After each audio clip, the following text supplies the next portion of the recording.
Jesus, arestado na ang isa sa 5 kapwa-akusado ni Kingdom of Jesus Christ founder, Pastor Apollo Quiboloy.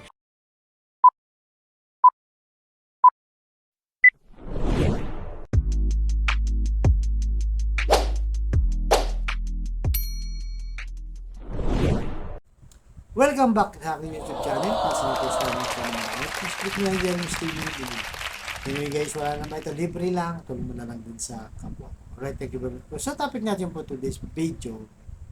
Kasamahan ni Quiboloy, arestado na. At may naghudas nga ba sa loob ng kanyang compound. Yan guys, yan ang matinding balita ngayon.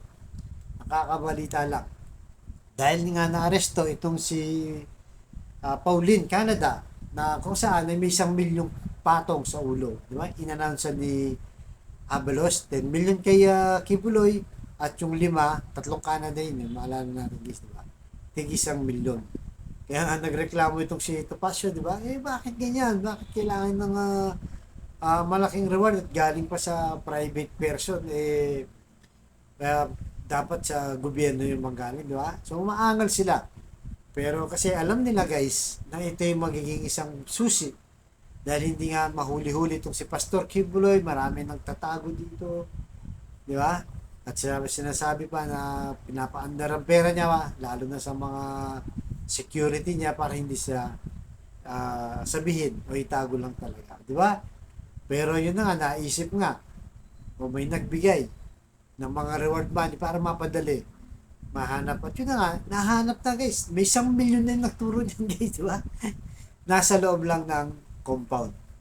Meron din naman nagsasabi na si Quiboloy baka nasa China rin daw. So, pwedeng ano lang to, panlilog tactics lang to para hindi nahanapin si Quiboloy. Pero, gaya nga nung nangyari dyan guys, nahuli na dahil may 1,000,000 na patong, malamang mas maraming maghuhudas sa kanya dyan sa loob ng compound. Kung nandyan siya guys, diba? 10 million yan guys. Napakalaking pera. Ibibigay mo lang yung information. Hindi ka naman magpapakita ng mukha dyan. Diba? Hindi ka naman ilalantad ng kapulisan. Kundi nakatago ka lang naman. Kaya napakahirap. Lalong lumiliit talaga ang mundo. Nitong si Pastor Quiboloy. So panoorin muna natin guys yung balita at tuloy natin ang ating reaction. Right? Jesus, Pasok.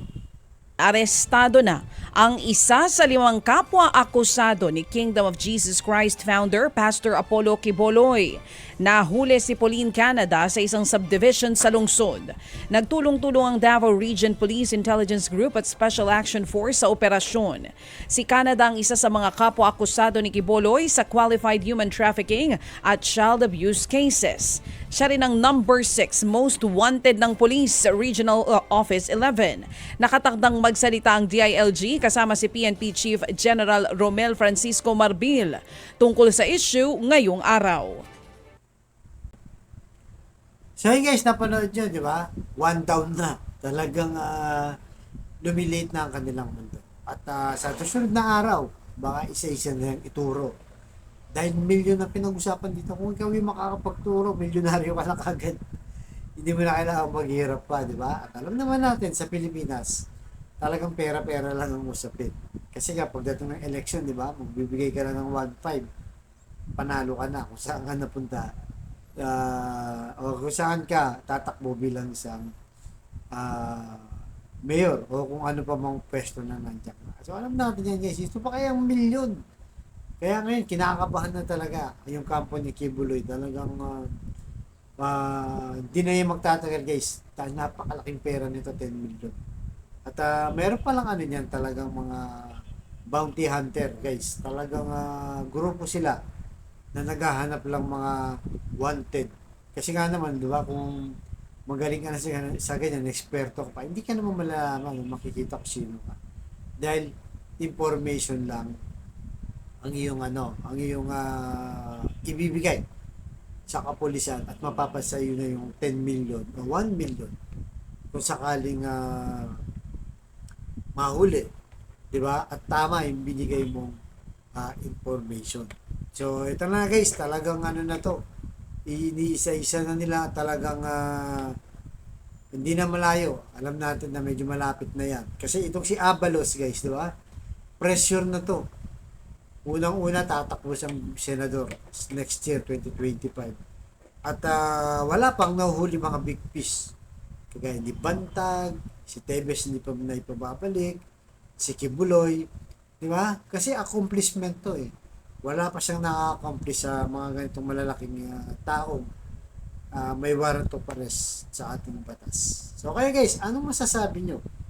Talagang sumisikip na ba ang mundo ni Kibuloy tsaka ng kanyang mga miyembro na mga kapwa akusado? Actually guys, di pa naman sila guilty. Ayaw lang talaga nilang umarap sa batas. Kaya sa gusto nila, pag may ganitong usaping patong na sa ulo, lalo na milyones pa guys, talagang may magsusuplong at may maghuhudas sa kanila. Alright guys, ganito lang po. Abangan yung susunod yung vlog.